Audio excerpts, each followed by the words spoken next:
Hi అండి. అందరూ ఎలా ఉన్నారు? నేనైతే చాలా బాగున్నాను. మీరిప్పుడు చూస్తుంది వచ్చేసి ప్యూర్ పపాయ సోప్ అనమాట. ప్యూర్ అని ఎందుకు మెన్షన్ చేశానో తెలుసా?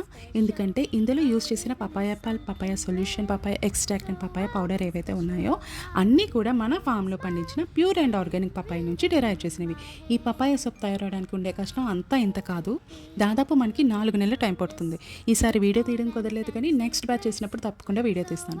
ఇంకా స్కిన్ బెనిఫిట్స్కి వచ్చేసరికి ఈ పపాయ సోప్లో పపాయిన్ అనే ఫ్రూట్ ఎంజైమ్ ఎక్కువ శాతం ఉంటుంది. ఆ ఎంజైమ్ వల్ల మన చర్మం మీద ఉన్న డెడ్ సెల్స్, స్కిన్ ట్యానింగ్ అనేవి రిమూవ్ అవడమే కాకుండా స్కిన్ పిగ్మెంటేషన్, పింపుల్స్ తగ్గిస్తూ ఈవెన్ స్కిన్ టోన్ రావడానికి కూడా హెల్ప్ అవుతుంది.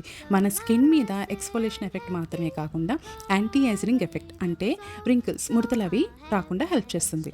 ఈ సోప్ తయారీలో సోప్ హార్డ్ అవడానికి ఎటువంటి హార్డింగ్ కెమికల్స్ కానీ, నురగా అంటే లెదర్ రావడానికి సర్ఫెక్టెంట్స్ కానీ, సోప్ అట్రాక్టివ్గా కనిపించడానికి ఆర్టిఫిషియల్ మైకా కలర్స్ కానీ యూస్ చేయము.